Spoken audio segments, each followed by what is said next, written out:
It's finally happened. The snake is officially eating itself. Gogglebox. Free-to-air's last gasp of air where they're now making talentless walruses famous. Talentless? I can use me teeth to open beers. Can you imagine the audition process for this show? By gum, you've got it. Got what? That dull-eyed, glazed-over expression of a slob who hasn't read anything since school except for how to travel around Europe in under $4,000 and halfway through the 4th Harry Potter book, yes? Yeah, and I thought, why am I reading this? I'll just write into the movie content. And that's why you're going to be a star! Are you surprised at all that it's on Channel 10? Uniting all the demos that still watch television, including people with no goals in life, alcoholics, extremely unpleasant Greek women in their 50s who mistake belligerent confidence with wit. Pete Evans, he's a malaka.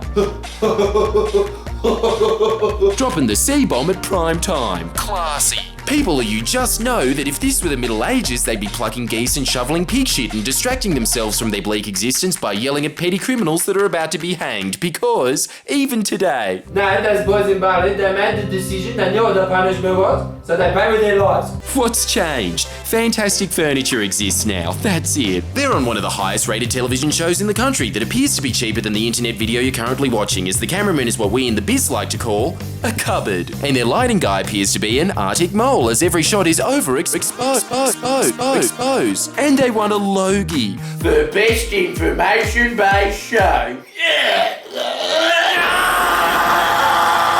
It goggles the mind that we're now openly admitting, nay, celebrating that investigative reports into issues like Fijian coups in East Timor have been bumped for stuff your mum says. So many cooking shows on, isn't there?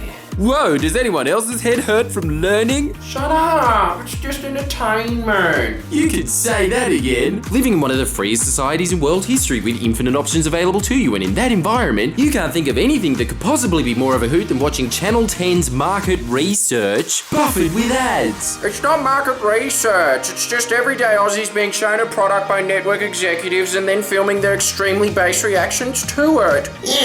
Oh my gosh, so scary. Aww. Oh my god, that's so sad. It sure is. The modern citizens are essentially pigs at a trough that you can throw anything at, because has anyone else noticed that when they're discussing anything aired by another channel, There's a lot of police shows, isn't there?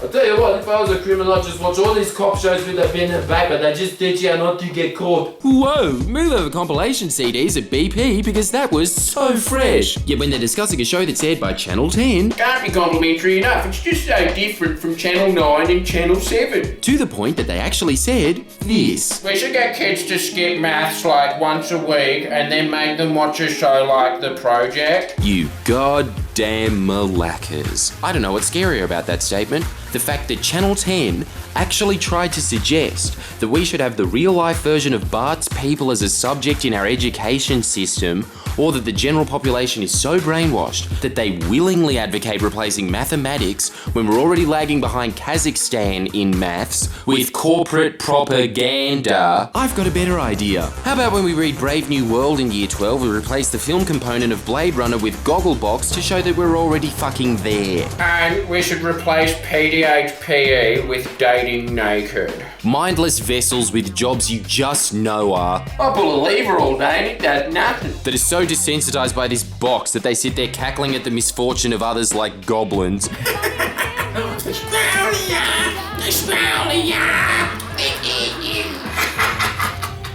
That baby fell off the cliff.